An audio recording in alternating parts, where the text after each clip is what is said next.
Om Shanti. Good day, good evening, whatever time you might be viewing this. Welcome to Interview with a Raj Yogi. And our topic today is self-respect and respect for others.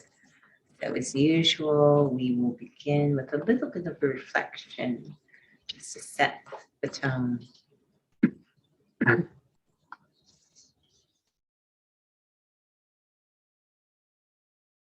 As I go through the day, I find my attention, my mind becomes very engaged, entangled in what is going on around me, outside of me. The different actions and interactions, the different tasks, the pressure of time.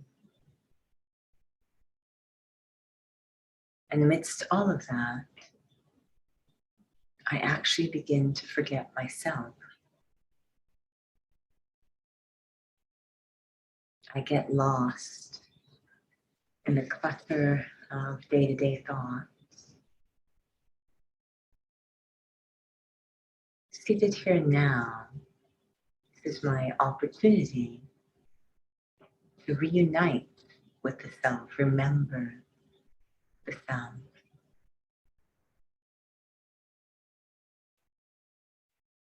Putting aside thoughts about the day, the different tasks, different roles and responsibilities.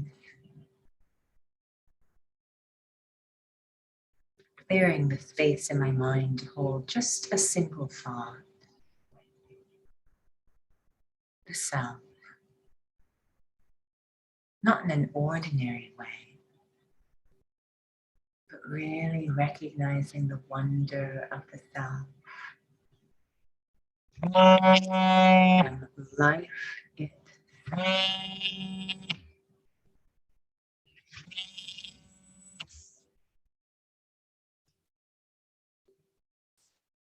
In me, all the most sought after resources in the world that can't be found anywhere else. Capacities of the human spirit, peace, love, forgiveness, everything of quality is within me. Remembering myself in such a sacred way and holding that experience as I come back into day-to-day action and interaction. That is spirituality, that is self-respect.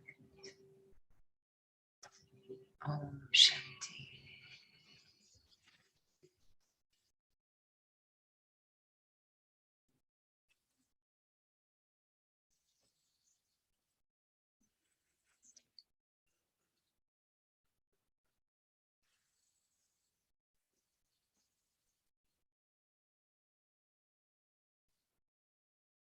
All right.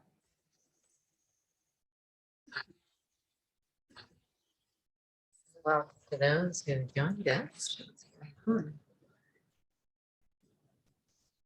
So we apologize. We know there's some technical difficulties. For those who are joining on YouTube, we do not know what to do about that. And so we understand if you don't want to stay on the stream. Looks like we're in a spaceship that's about to crash. But we are also on Instagram if you want to join us on there as well. So today's topic is about self-respect, and there was actually a lovely line from a class today, and a very beautiful thought that inspires tonight's topic. Be seated on the seat of self-respect, and you will automatically receive everyone's respect. And why I find that really, really powerful is because I do feel it's quite counterintuitive to how we are behaving in the world today.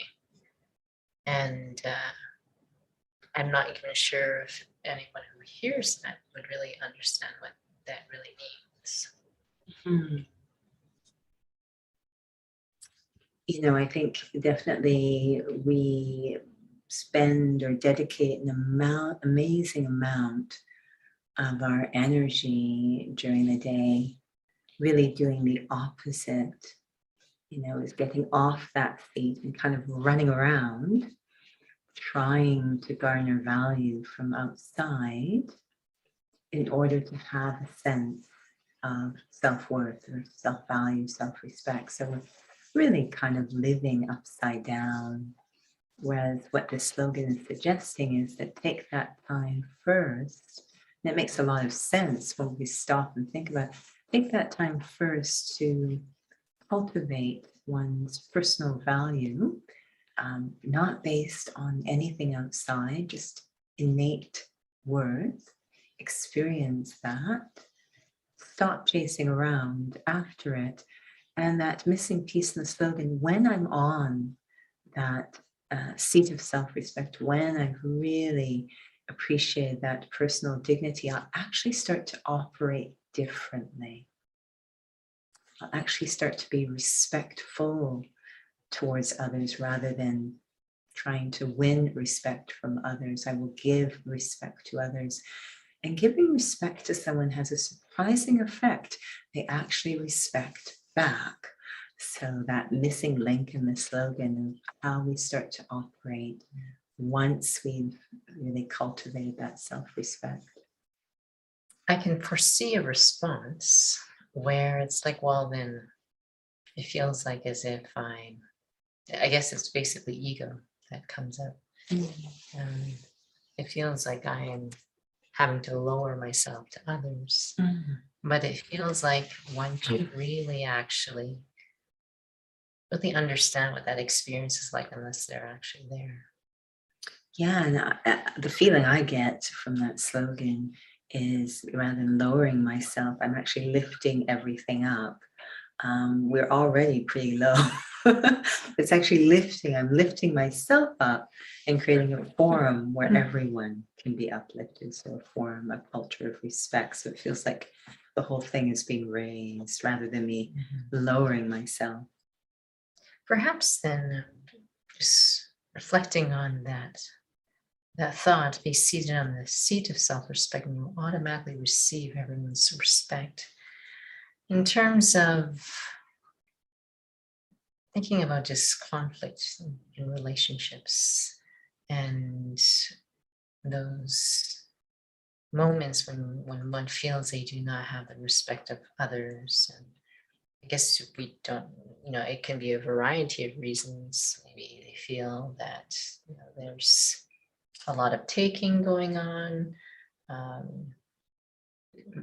Basically, what have you felt for yourself in this study of what self-respect looks like and how that really affects how I basically treat others?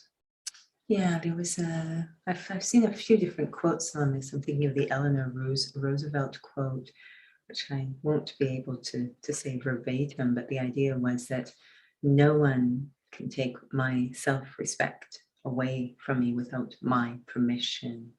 So when I think that this person's doing this to me or that person's doing that to me, I am actually part of that happening, right? I'm not just a passive victim in that. And once one's in self-respect, again, because so much of our sense of value has been dependent on other people, how we perceive them treating us, etc., so that then we start to give a lot of power to people over how we feel about ourselves. Whereas what we're suggesting is this unconditional or unlimited form of self-respect, which is completely independent from whether someone treats me this way or that way. It completely has nothing to do with my self-respect. A huge part of self-respect is being able to move through the world aligned with my core values. This is a huge part of self-respect. And so regardless how someone's treating me on my side, so I'm staying in that empowered position rather than victim on my side, how am I treating others? That's really all I should be concerned about. So I can live with myself. At the end of the day, I can look at myself in the mirror. So being very clear about my core values and checking, that's all I need to check, independent. And again, it's amazing the power that will have over other souls. You know, I've seen so many demonstrations of this within the organization of Brahma Kumaris. Brahma Baba is a wonderful example. There's way too many stories to share on this, but he was insulted and defamed and disrespected so much at the beginning of this organization because he was suggesting something so radically different from the customs and systems of the time. And yet he consistently responded with respect. And I remember in particular, you know, he was, you know, this all started with him being seated in what's called the Sindh community in India. And that community was very, very focused on reputation, actually. And, you know, so many insults, so many insults.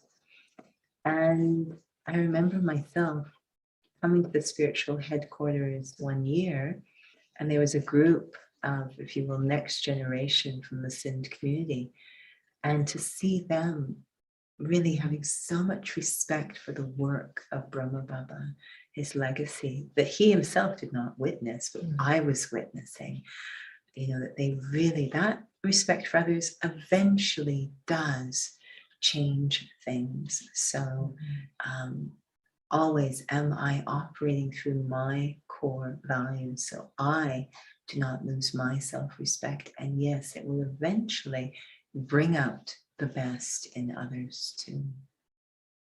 Well, there are two parts to my question, just in relation to what you're sharing, but perhaps the first part in terms of that it's more about how I treat others regardless of how they treat me. It feels like I need to have, it sounds redundant, I need to have a lot of self-respect within me to be able to do that.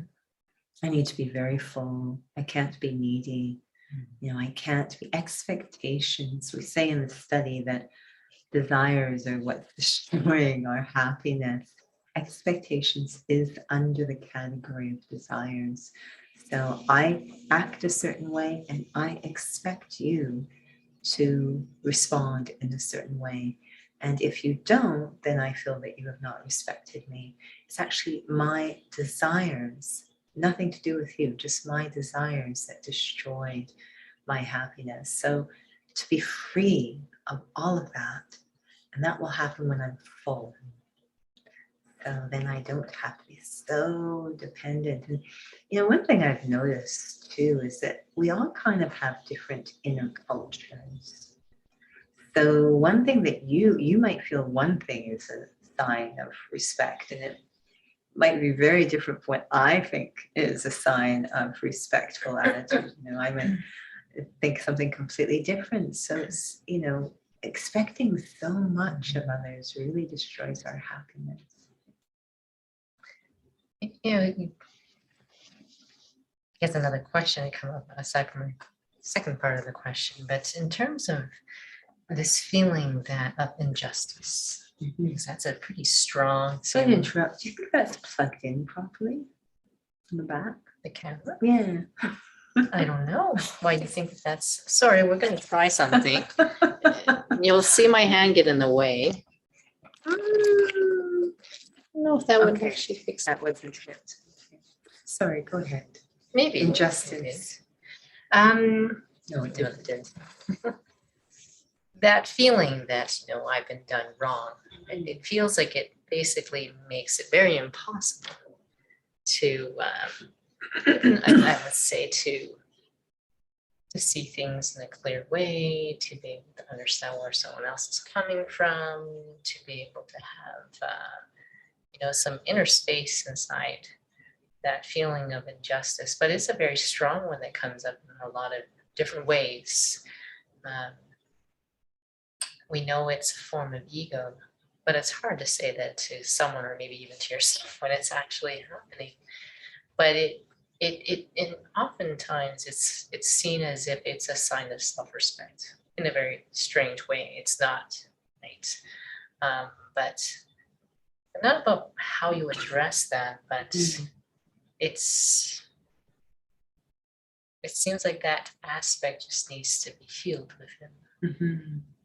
One thing that I really appreciate about Raj Yoga around this idea of self-respect is, the word self-respect is made up of two things, respect and self, is it really asks us to look at and explore what the experience of self is.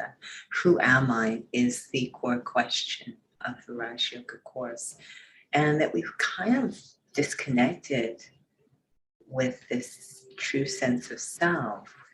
So I'm actually trying to garner respect for my image rather than myself. And so in Raj Yoga, we have this, we go into the experience of the self, and it's very helpful because we get to experience the qualities of the self, peace being the top one. So I'm having now respect for myself, and actually that respect is being cultivated by experiencing the innate qualities of the self. So if I find I'm in a situation where other kind of qualities or experiences are coming up, reactivity, anything, and I'm calling those self-respect, I'm probably off. Because now it's not about the self, we're back to trying to get value for the image. Because when it comes to the self, there would be qualities of peace, benevolence, patience, these core qualities of the soul, these eternal qualities of each soul. Those would be active if I'm really in that alignment. So that's useful information. Now I'll know, okay, you use the word ego, my ego is now activated. This isn't about self-respect, this is actually about ego, which is quite violent, reactive, judgmental, critical. It could be, ego could be convincing me, no, you're standing up for yourself, you're setting those boundaries, you're making sure that you are respected. But if it's that violent and that judgmental, then the self isn't even present. We say you're kind of defending empty space here. So it's very helpful to take that time to have an experience of the self. So I know what actually that self-respect will feel like. What do you find helps to neutralize that? It's obviously not a one overnight thing, but when it comes to just managing yourself inside. The light of understanding, really these fascinating conversations with ego. I, the self, am now having conversations with ego and appreciating that basically I hired ego, I adopted ego, I befriended ego. As my self-value started to diminish, which happens on our spiritual journey through time, I basically, ego kind of came along and said, look, I know you're losing that self-respect. I can help you out. It's at a price, which we don't realize at the time, but it's saying, I can help. So I understand what happened. I understand, the role that ego was playing, because we cannot live without that sense of value, even if it's false. And now I understand. Now I'm saying to ego, you've done your job, it's time for you to go. And it's, of course, not wanting to go at all. Ego does not want to die. I need to understand all of that in my position of self. So now I'm an observer of ego rather than a slave of ego. And that already is a big shift. Ego's still active, still doing its thing, but now I'm an observer of it. Do you find that helps? Just having a dialogue. Yeah. It creates the light of understanding is such a beautiful way to manage the self rather than ignoring or repressing or oppressing or denying. I will very often say, oh, I know this is going on. And but the moment that I acknowledge it, it sort of loses its power. But if I repress it or ignore it or fear it, I'm feeding its power. You find also, so for those who have not taken the Rashi course, we're using the specific term detached observer. Mm-hmm. It's a certain position. It's not just a concept in your head. It's a certain experience, I feel, when you actually feel like something internally is going on, something externally is going on, but you don't feel affected because you have this space of understanding. So do you find that experience of being a detached observer strengthens through time?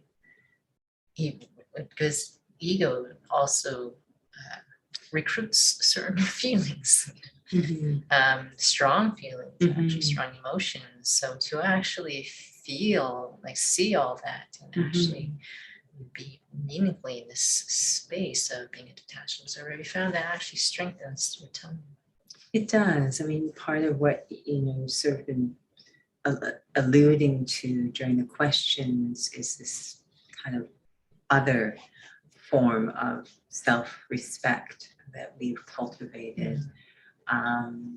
And, how powerful that illusion can become. So, and it puts me in a very victim place, quite frankly.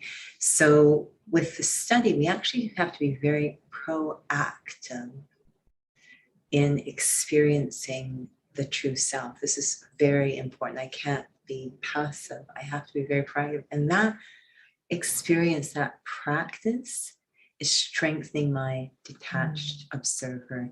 This idea of a seat of self-respect. I'm seated somewhere to observe things or operate things. If we have an event happening and different people are seated in different locations around that event, they're all going to come with a different story of what happened because of where they're seated and the perspective they had. So I like this term, seat of self-respect. That means I'm seated in a position where I can observe all of this. If I'm, it's not that I'm nowhere, no sense of self. I'm now having a very strong sense of self. And from that place, I'm observing these other elements that are still active, such as ego. So that detached observer will strengthen in direct correlation to the extent of my honest practice of soul consciousness.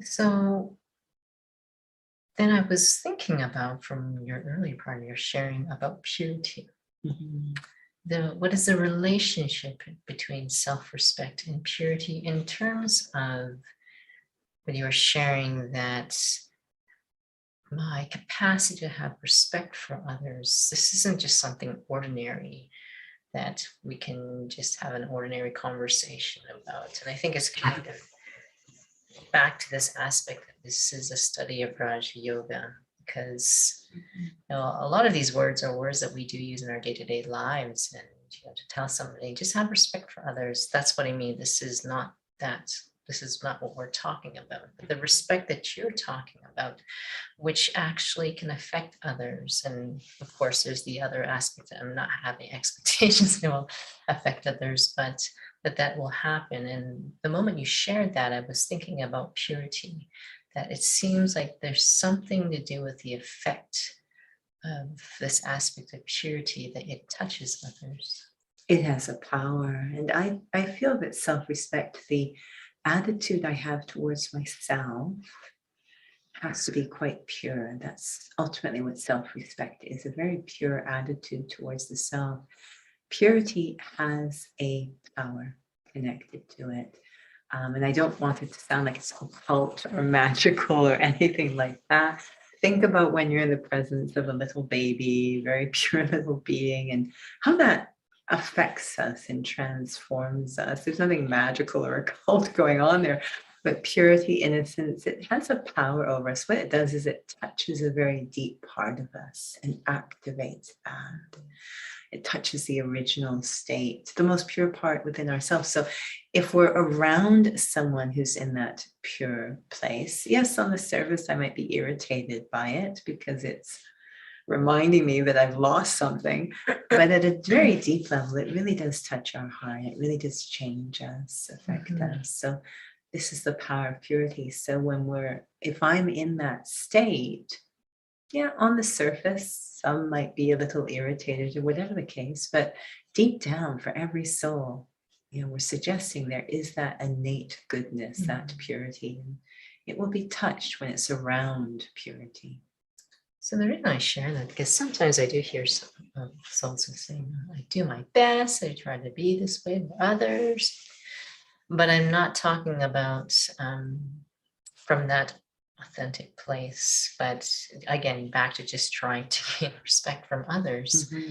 And it does, again, back to, it feels like there's something invisible that's happening when it's really there, and even when it's really not. It's nothing you can really see on the visible. Yeah, no, definitely. The invisible incognito is really running the show. And it's amazing how there's what's happening on the surface and what's happening underneath at the incognito level. And quite frankly, we get this when we're talking about other aspects in our life. I could have a car that looks amazing on the outside, beautiful body work, etc. But the inside, the engine, etc., is an absolute mess. Wow, which part is going to decide how that car actually runs? Is it the body work, the outside, or is it actually what's going on under the hood? I mean, we get this principle that at the end of the day, it's the intention, the consciousness, the attitude, the invisible stuff that's actually shaping the result. So I can do all sorts of things on the surface, but if underneath the surface, there still isn't, it's not really in place, that deep attitude, pure attitude towards the self isn't there, then what's really going to create the results? This connects to what I was trying to articulate and realize that as you were sharing, I mean, there's this altered, and it's not real self-respect that, I need to stand my ground, and let everyone know what's going on inside my head, control people, put boundaries up. And I feel that was where I was trying to articulate was what we mistaken as gaining respect or respect from others, that it leads to a very tenuous relationship. It might not even be very much something everyone's aware of. Let's just use this. I'm just making something up right now in terms of being in a workplace, let's say, and everyone's afraid of, let's say, the manager or something bad. It's not real respect. And, and I guess that's what I was thinking about. It can look like all sorts of different ways in which there's a lack of actually respect for yourself inside. And it does affect how you treat others, which looks like control. It might look like as if you've gained everyone's respect, but it's not the real thing. If we also, yes, I mean, I think when we think about, what's going to create a culture of respect, is it fear, is it anger, is it manipulation, is it bullying? No, none of those will. Obviously, respect will create a culture of respect. But if we also remember that, at one end of the continuum is self-respect, at the other end of the continuum is ego or arrogance. So we're saying this is a state, self-respect is a state where there is no ego. I think that's really important to consider, reflect, how would that operate? Where I have no ego, I don't have to prove anything to anyone, I don't have to convince anything of anyone, I don't need to win anyone's, nothing, none of that it's a very sweet state. A very genuinely, not annoyingly, but a genuine sweet state where there isn't that reactivity, which is the hallmark of ego. It's just, and many people sometimes think it's a bit of a doormat when we say you don't have ego. But actually you're in a position of incredible power because you're not needy, right? You don't need people to be a certain way so that you can feel okay. you're absolutely fine with what everybody is doing, and you're outputting this beautiful fragrance of respect, you're going to create a culture of respect. Would you say that one would be able to respond with grace? Because sometimes maybe a certain individual can be quite caustic, right? And I have to be honest with you, like it would just be actually at the level of imagination, unless you're really there to have that level of self-respect, that fullness, it's just that someone could, behave in a certain way where others would say, well, you should say something. Don't you at least have to be assertive and firm? And it feels like you can't even imagine the permutations unless you're really, really there. No, as you're sharing, I'm thinking about, we've shared this story before, the story with Brahma Baba, the first student of the Brahma Kumaris. Again, so much disrespect, so many insults, even from his own family. It's remembering this because we saw a video with his son Narayan the other day. And Brahma Baba, when he came onto this path, I'd say some of his family members followed along, and others were very, very upset with him, feeling that he was ruining the reputation of the family and the community. And his son was one of them, Narayan, very, very upset, if you want to talk about caustic. And there was an incident where, he came and, we've heard this story before, he came and met Brahma Baba in a room, and the window of the room was open. So some of the other residents there were so excited. Oh, one of Brahma Baba's relatives is coming to visit him. This will be a lovely reunion. So they huddled under the open window so they could eavesdrop on what they expected to be a beautiful reunion, and what they heard sort of horrified them because, of course, his son, his relative, really was upset with them. Very, very angry. Brahma Baba, they heard him saying nothing, just taking all of this anger and insult. And then the relative laughed. And those who were eavesdropping ran into the room quite upset and said, "What happened?" And he's like, "Yes, what happened? How do you know about this conversation?" So they had to confess that they've been eavesdropping. But once they got past that point, and they wanted to understand, why didn't you defend yourself? Why didn't you speak up for yourself? Why didn't you assert yourself? And they could tell that he was completely undisturbed, not to be confused with uncaring, but completely undisturbed. That benevolent nature was or completely, yeah. They would think he seemed like a doormat. And he said, no. The soul needed to come and share, empty their heart. These things were sitting in their heart. He had deep respect for the soul and, what was being nurturing for that soul. It wasn't going to take anything away from him. He was in his self-respect. There's no way that soul could, take anything away from him, but he could give something to that soul, a space where they could empty their heart. And then years later, after Brahma Baba had passed away, I remember sitting in a class that his son, Narayan, was sharing. And I'll never forget this because of the feelings. Narayan was sharing and looking at us, and there was so much sweetness. He now obviously completely changed. He had such deep respect for his father and what his father had created. And he's looking at us, with such a heaviness almost in his heart, but a different heaviness. Not because he's upset with his father, but because he had been upset with his father. He said, "Don't waste your time like I did. You're the lucky ones. You recognized," and you could just feel the heaviness, and all of us wanted to just give him a big hug, quite frankly. He had so much respect for his father. Again, and maybe his father never got to really experience that, but so much respect, because years earlier, his father had planted that seed by treating him with respect at a time when he was so upset with his father. It's quite incredible. So part of creating that culture of respect is being extremely patient and having deep faith in the human spirit. So it really requires a lot of work on the self to be able to live that slogan. I know we're running close up to, we're actually running out of time, but I guess we had some technical difficulties, so we're a bit late. That's not new news to everything I have to say.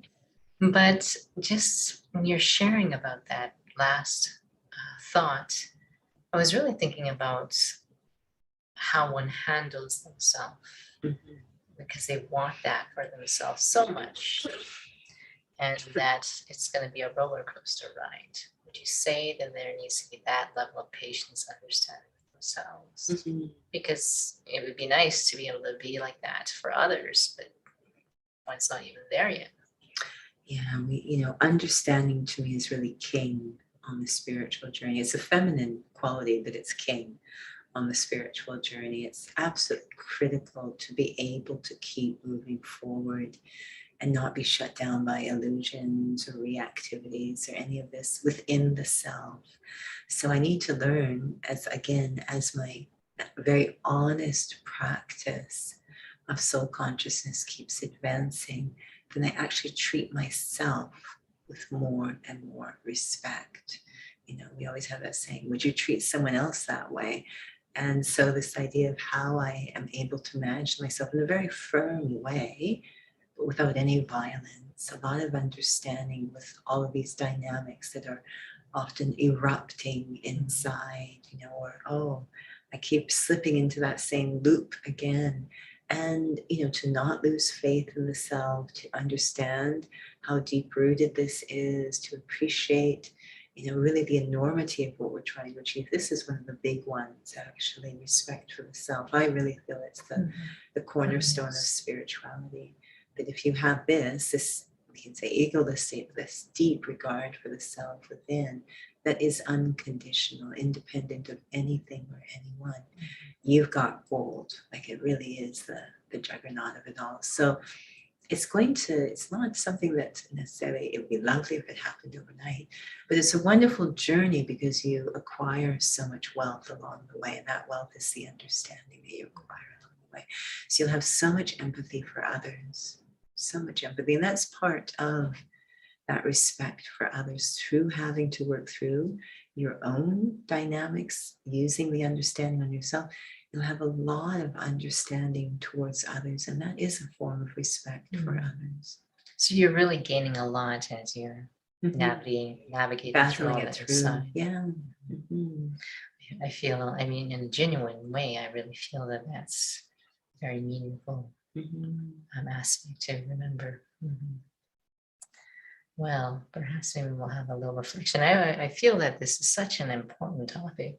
And not that we need to go on and on, because we really need to actually practice and experience it, but it is, to me, such an important topic.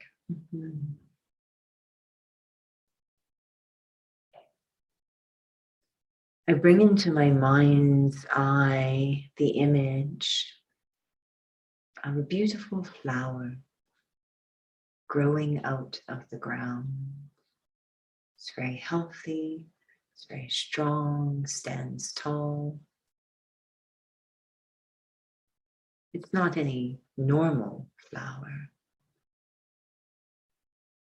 This flower really symbolizes the soul in its most healthy, fully blossomed state, radiating the fragrance of spirituality, the qualities of grace and patience and beauty and dignity. And with my mind's eye, I move down the flower all the way to the ground and go underground. Look at what the seed of that flower is, that divine flower. What is the seed? Because there is no flower without that seed. And that seed is the deep, authentic, eternal experience of the self. Who I am. A celebration of my true identity. I am a soul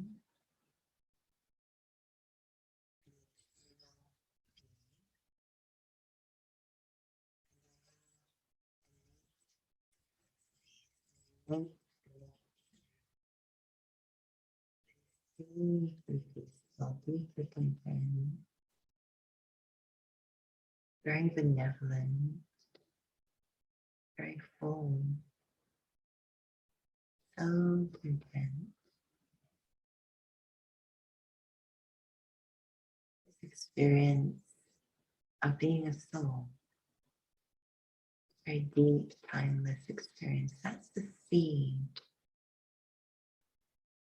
of complete well-being, of personal dignity, of a healthy way of life. That seed of self-respect, completely knowing the self. Om Shanti.